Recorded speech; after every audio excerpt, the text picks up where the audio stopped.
Hello and welcome to my channel, I Win to Lose Gaming. If you're here to learn how Trigger works, how to get the most value out of her, and how to build her, well, that's probably why you clicked on this video, which will hopefully teach you everything you need to know about Trigger.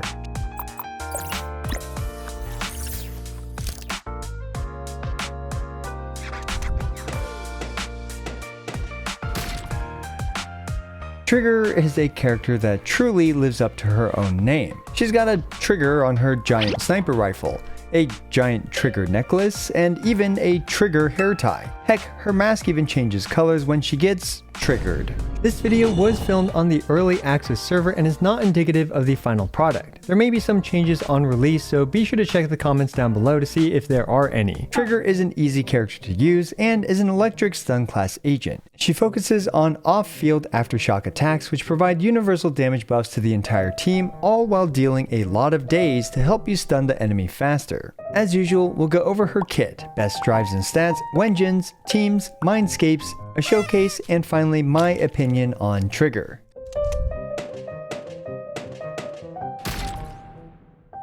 Starting with Trigger's kit, her basic attacks, Cold Bore Shot. This is a 4-hit combo which is honestly largely unremarkable, with the 4th hit though dealing a reasonable amount of daze. Next we have her Hold Basic, which is her basic attack Silenced Shot. After a scope in animation, Trigger will start shooting these sniper shots, with each of these shots generating 25 out of her max 100 purge. As such, it simply takes 4 of these shots to fill up her purge. During these shots, if an enemy attacks her, she'll automatically dodge and counter with this counter shot, which also happens to generate 25 purge, and it has an 8-second cooldown. Finally, when you let go of the basic attack button, she'll perform this finishing move, which does not generate purge and instead triggers a quick assist to the previous character in your party. This quick assist can be performed once every 25 seconds. To summarize, you'll want to perform 4 shots at the beginning of a fight, and one of those shots can be a counter shot if, an enemy attacks her, to fill up 100 purge, and then you'll use the finishing shot to quick swap to your DPS agent. Now, unfortunately, as awesome as these look, it's generally not a great idea to spam these, because the days per second that they do is actually quite low. Instead, this is your primary tool for generating purge for Trigger, which is the perfect segue to talk about her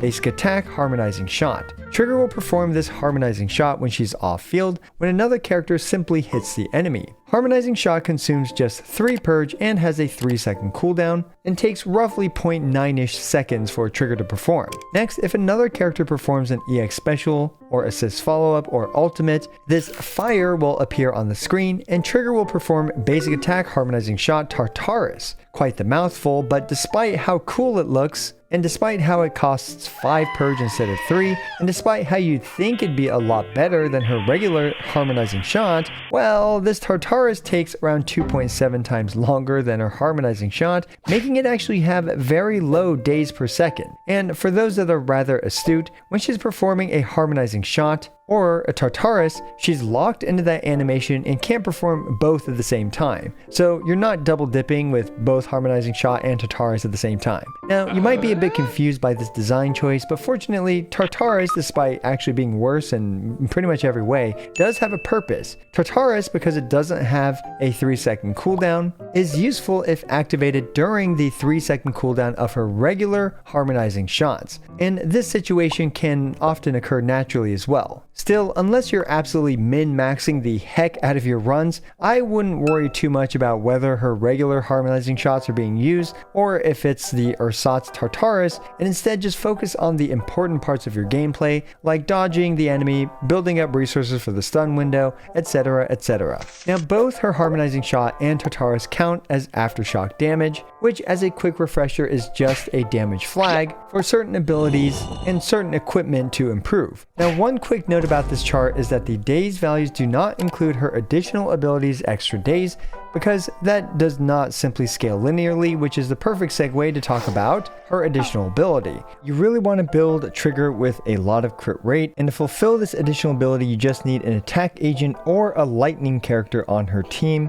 because for each 1% crit rate over the 40% threshold, it increases her days dealt by Aftershocks by 1.5%, up to a maximum increase of 75%. So this means you want 90% crit rate preferably to max out the additional days dealt by her Aftershock attacks. Next, let's talk about her EX special. Her EX special puts her into coordinated fire mode, which does a couple of things. Most importantly, her resource bar is now a shiny yellow color, indicating that she is now in coordinated fire mode. Also fairly important, but not quite as important as having a fabulous looking resource bar, is now the 3-second cooldown on her harmonizing shots is removed for up to 4 harmonizing shots in a row. And these shiny yellow harmonizing shots also don't cost any purge and don't share a cooldown with her harmonizing shots regular 3-second cooldown, meaning that including the 4 free ones plus the follow-up one, you'll actually do 5 harmonizing shots in quick succession after her EX special. It's a bit confusing, and honestly, I'm not really sure why I explained it, but just don't really worry about it too much. Just know you get some free harmonizing shots. Then we have her ultimate, which gives her 6 shiny yellow versions of her harmonizing shots,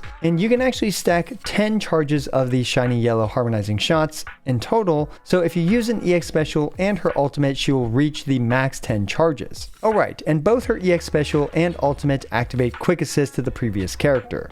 Her regular special is largely unremarkable, but is a quick way to activate stun against the enemy. And most importantly, we have her core ability, which is what makes her so strong, is when triggers Aftershock hits an enemy, the target stun damage multipliers increase by 35% for 5 seconds. Not that big of a deal because you'd have to stun the enemy to take advantage of this. However, this stun damage multiplier increase will apply even if the target isn't stunned. So that takes us to this example. In the left, we just have Sambi, whose normal attack is doing 2,261 damage. Then with Trigger having hit the enemy recently, you can also see the 135% damage multiplier. Now, all your damage is just multiplied by 35%. And finally, on the right, we have Trigger with her signature Wenjin, where her signature Wenjin also shreds defense by 25%. Therefore increasing Sambi's damage by 54%. So not only does Trigger deal some damage with Aftershock, not only does she build up a pretty decent amount of days while off field, but she also boosts your damage by a significant amount, and these are 2 multipliers that are largely untouched by the rest of the cast. We've got a couple more things to rapid fire through, with both her dodge counter and defensive assist follow-up outputting a solid amount of days. Now, one interesting thing about her dodge counter and assist follow-up is that you can follow it up with a B3 and B4, and you can even swap cancel the B4, but it appears that her harmonizing shot actually interrupts her B4's animation, thus making this generally not worth performing. And looking at her full kit, despite her harmonizing shot and Tartarus not having the most impressive days values on paper, they are extremely potent because she is completely off field, and they are improved by her additional ability. So the next thing that you're probably wondering, okay, well, what about her stunning speed? So unfortunately, when it comes to how fast she stuns the enemy, no surprise, she's going to take longer to stun the enemy in comparison to dedicated stunners, even with the attack agent on field helping out. But what this means is that because your attack agent is attacking the enemy, that means the enemy is probably taking more damage than from your stun agent. So in this example, between an M0U1 Trigger versus an M0U1 Qingyi, with both teams using the same amount of resources, and assuming Trigger starts with Purge, which, let's be honest, you pretty much just do it once per fight at the very beginning, it took Trigger about half a second faster in this specific example to take out this enemy, which is obviously incredibly anecdotal, but it serves to show that yes, she still stuns pretty fast, and even though she doesn't quite stun as fast as, for example, Qingyi, the additional damage that Sambi does help make up for that. Now, that was a lot of stuff for ultimately what is a very simple character. Simply use her hold basic for 4 shots to fill up her purge to 100, then use the finisher to quick assist to your DPS, and throughout the fight you can use her defensive assist to stun the enemy faster, and you can use her EX special and ultimate to apply a lot of additional days as needed. Then after literally like around 2 to 3 full rotations, you might run out of purge, at which point you can just repeat this process. And yeah, that's pretty much all there is to actually using her. For her talent priority, I recommend leveling up her core as much as you can, then level her basics, which contain all of her Aftershock attacks. After that, level her chain special and assist, and finally, lastly, her dash attacks.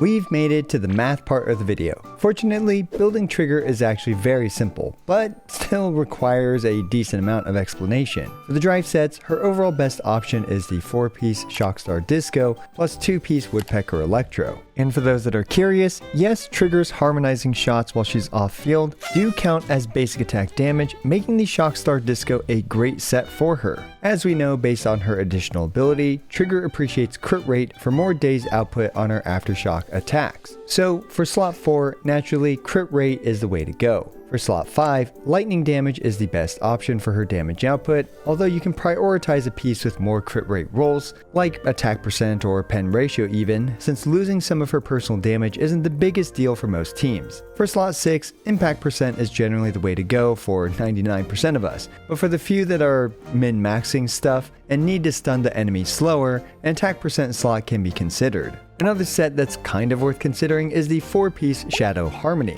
If you use the 2-piece Shockstar Disco with it, not only can it help you reach the 90% crit rate more easily, it also boosts Trigger's damage while not losing too much days output. So this is a usable alternative setup. Finally, you can build her for max damage with the 4-piece Shadow Harmony plus 2-piece Woodpecker Electro and an attack slot 6. While she does deal 56% more damage than with the pure stun build, again, usually you generally want to stun the enemy faster, but there are situations where you literally can't stun the enemy in time before they die, or you intentionally stun the enemy slower. But those setups are more situational and for more of the sweaty type players, but I wanted to let you guys know this is an option. The next subject is her crit rate stat. Since she needs 90% crit rate to max out the 75% increased days for her Aftershock attacks, well, her signature Wenjin provides 24% crit rate, which is great for its passive. You'll need 12 crit rate rolls with her signature Wenjin, which is about 2 to 3 crit rolls per slot, to reach 89.8% crit rate, which is close enough to 90%. 13 rolls will push you to 92.2%, but as we can see, the gains to her impact from, well, just missing 0.2% of her crit rate is basically negligible. Now, if you do use a Wenjin like the Precious Fossilized Core, which has no crit rate, with 12 crit rate rolls, she's only at 65.8% crit rate, but the days ratio is still pretty solid at around 91.7% of her signature Wenjin. So not all hope is lost even if you can't fully fulfill this passive. Alright, that's a lot of yapping for just telling you to get a bunch of crit rate rolls. Well, we're gonna yap some more about substats. Basically, just get as much crit rate as possible, up to 90%. If you want to maximize her damage, which again isn't really a top priority for most accounts, you'll want crit rate, crit damage, and attack percent rolls. With crit damage and attack percent improving her damage more because of her generally lopsided crit ratio, unless you use her with Sambi, who of course shares 30% of her crit damage with Trigger's Aftershock damage. Anyway, while again a bit more damage on Trigger is okay, this is more of a stretch goal than a priority, and your priority is to just get as much crit rate as you can, again at least up to 90%. Now this next point is a bit confusing, but it's more about the gear on a fellow DPS character, like for example Sambi on the same team. Trigger's signature Wenjin, since it gives 25% defense shred assuming you're using the signature Wenjin, doesn't stack well with pen ratio, since these are multiplicative instead of additive. Anyway, the too long didn't read, pen ratio is a bit worse on your DPS character than usual if you have Trigger's signature Wenjin. Okay, one last point I want to make about this all is how important is Trigger's damage. Well, unfortunately in a team where no one buffs her damage, like for example with Ellen plus Lycon, her damage is very low, at only around 400,000 damage over the entire 30 seconds against an unstunned enemy. This is honestly not really worth caring about. However, in a more ideal team where she can easily maintain, for example, Astra Yao's buffs on herself while she's off field, and with Sambi also boosting her damage, now Trigger's damage is non-negligible at around 1.12 million damage over 30 seconds against a non-stunned enemy. You can further improve this with a DPS build on Trigger, which again is the 4-piece Shadow Harmony plus 2-piece Woodpecker plus an attack percent slot 6, to where her damage is actually noticeable. So if you do have a team that heavily buffs her damage like Astra Yao and Sambi, it's a bit more worth it to consider improving her damage via farming better drives and whatnot. But otherwise, the juice ain't worth the squeeze in most situations in my opinion. Phew, that was a lot of yapping for literally just the following for 99% of you all. 4-piece Shockstar Disco plus 2-piece Woodpecker Electro with crit rate, lightning damage, impact percent main stats, and just try to get 90% crit rate or as much crit rate as you can.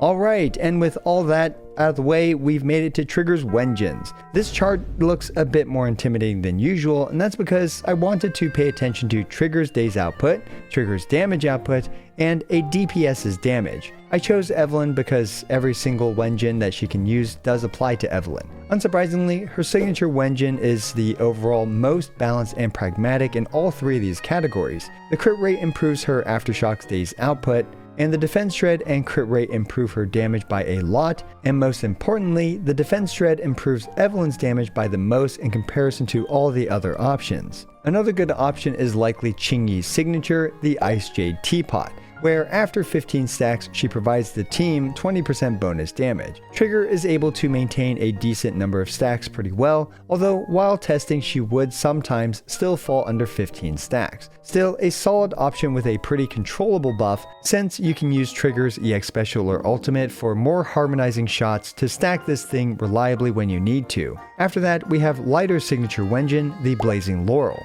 This is the reason why I chose Evelyn for this chart, because she's a fire DPS character who can benefit from this weapon. Basically, ice and fire agents gain crit damage against an enemy whenever Trigger hits them with her basic attacks, and this of course includes her Aftershock attacks. From my observations, it takes around 5 or so of Trigger's harmonizing shots to fully stack this thing, making it pretty practical on fire and ice teams. But my question to you is, why do you have this and you're not using it on Lighter? Now, if you are planning to use this on her and not Lighter, do let me know down in the comments below. Up next, we have overall, in my opinion, her best free-to-play friendly option, the Fossilized Core. And deadly ass alt, especially for free-to-play players who are just trying to get 20,000 points, this is a great Wenjin because it maintains its maximum buff for quite a long time, even outputting more days than her signature Wenjin. However, on average in other content, this thing does perform worse, but it's still perfectly viable at around 91-ish% of her signature weapon's days. Hellfire Gears is of course perfectly usable and provides additional energy for more EX specials, and the Restrained is good for both her days and is one of her best options for her damage output. Now, I've estimated around 3.5 stacks average, which could be undershooting or potentially even overshooting, so it might be a bit average or worse than this that I have on this chart. Next, we have the Steam Oven, which is of course perfectly usable and is another great free-to-play friendly alternative since it's craftable and provides additional energy for more EX specials. The Box Cutter, which is Pulchra's weapon, is also quite solid for her day's output, and the Damara Battery and 6 Shooter, I guess they exist. Finally, you might be wondering, what the heck is the Steel Cushion doing on this list? Well, it is an attack Wenjin, so its passive becomes useless, but it does provide 24% crit rate, and well, I figured I'd at least do the math to see if it was worth it or not, and it was disappointing. But I already did the math, so here it is on this chart. Here's the full Wenjin chart for you all to take a look at.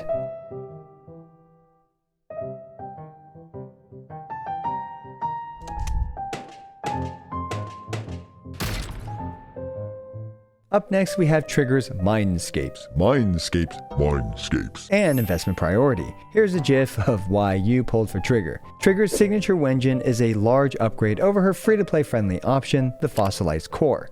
And the defense shred is particularly great because it's a multiplier that generally isn't touched upon by the rest of the cast, except for Nicole. Now, I do have to admit, unlike Astra Yao, who has great free-to-play friendly alternatives, Trigger is a character who feels much better with her signature Wenjin, because the free-to-play alternatives don't buff the team's damage. Next, we have Trigger's Mindscape 1, which is a great Mindscape providing faster harmonizing shots and 20% more universal stun damage multiplier, which again is always on for Trigger, making this a great Mindscape 1, competitive in value to her signature Wenjin. So if you have, for example, Qingyi's signature Wenjin and plan to use it on Trigger, then I would go for Trigger's Mindscape 1 over her signature Wenjin, but if you're using something like the Fossilized Core, I would go for Trigger's signature Wenjin instead. Mindscape 2 basically just provides 24% crit damage to the team, which is aight, and Mindscapes 3 through 5 don't do much besides slightly increase her days and damage output. Mindscape 6 allows her to front load a lot of damage,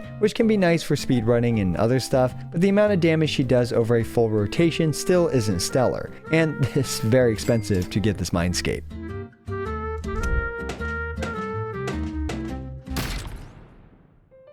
Okay, so Trigger is comically universal, providing a literally 35% universal damage multiplier, and, with her Wenjin, a 25% universal defense shred. Trigger's additional ability, being activated by having an attacker on the team or an electric agent, means that she works with almost every single attacker/DPS character in the game. Overall, I'd say one of her most synergistic teams on release is with Sambi, Trigger, and Astra Yao. One important detail to keep in mind is that you'll generally want to place Trigger in this slot after your main DPS character, so that way Trigger can quick assist the main DPS onto the field. Anyway, this team brings out the best of both Sambi and Trigger, since Astra Yao enables tons of field time for Sambi and can buff both of their damage. Now, what if you don't have Astra Yao? Well, honestly, any support works fine in this slot, like Nicole, whose defense shred scales even better with Trigger, or supports like Caesar, Lucy, and even Rena. Another interesting combination is to slot in Pulchra for double the off-field attacks and days, which is a pretty fun and fast-paced combination. Needless to say, she works with, again, every attacker in the game, and a good free-to-play friendly alternative for her is Harumasa, Trigger, and Nicole. Trigger is also great with fire attackers like Soldier and Evelyn, with Lucy to support them, or even Lighter to stun super fast with huge buffs. Ellen also has some great team options with Trigger with either Sokaku or Lycan, and Billy and Nekomata do well with both Trigger and Nicole. Corrin can be run with Trigger and Caesar, and I think I covered all the attackers in the game. Next we have another team archetype that Trigger is great for, Yanagi teams. Yes, Trigger is amazing with the tried and true Yanagi plus Miyabi Disorder team. Of course, any other Disorder team works great, like with Bernice or Jane.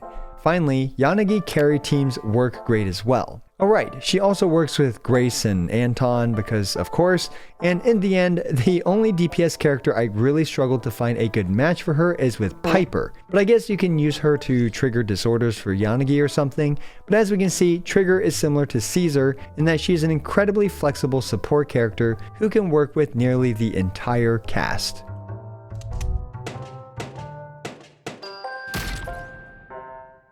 Alright, I've got a decent amount of showcases for you guys, and I spent a bit of time doing Deadly Assault, but I have to admit, I literally did one run per setup because, if you can't tell, my voice is, a bit cracky.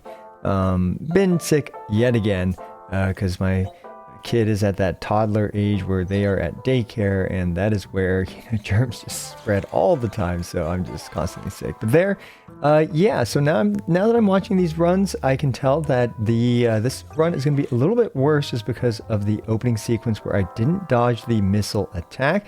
And yes, with more runs, it means that you do indeed get better at this game. So already I can see why the scores ended up the way that they ended up. But we're going to start off with a standard stun build on Trigger and with her signature Wenjin, the Spectral Gaze. And this enemy in particular is very, very specifically designed for Sambi. You can absolutely tell based on the way it attacks. It frequently attacks in 2 attacks in quick succession, as well as giving you a bit of a break in between, allowing you to output, 3 of the Aftershock attacks. We can see there that I'd actually missed another one of those double dodge into 3 EEEs, which I learned pretty quickly throughout this fight. As I kept fighting against this thing, I realized, okay, this is when I can do the double dodge into triple skill with Sambi. So yeah, anyway though, we can see that this is obviously a great fight for it because we are even able to kind of interweave a couple of defensive assists with Trigger as well, which she deals a lot of days with. And yeah, this team is going to be great for Sambi, of course, and you can use Nicole as well instead of Astra, but it is of course a bit more difficult to use Nicole than with Astra. Astra's one of this team is really funny because it is literally just like the super easiest to use team ever, because Trigger's always off field and Astra is always on field, so all you have to do is care about what Sambi's doing and you don't have to worry about your other characters much at all. Although you do have to occasionally, like very one time midway through this fight or whatever, I had to refill a few bits of purge with trigger because yeah, it lasts for a long time around. Usually I think like what, 2 minutes or so, something like that. You know, I didn't really pay. And there you can see I failed the dodge. So yeah, this run is completely, I don't even know why I'm including it in the videos. It's pretty embarrassing, but it does explain why the score is as it is. And again, 1 run per team. So yeah, and this is one of the big things about Zenless Zone Zero in general. We can see here, everyone here is using their signature Wenjins, and we got a score of 45,761. Now the thing about, and another thing about, you know, Zenless Zone Zero is that I have to put this, I'm going to try to include this in every video, but me mentioning that when you swap off of your signature Wenjin onto, for example, your not signature Wenjin, then your character will still keep the glowy hair effect unless you manually toggle it off.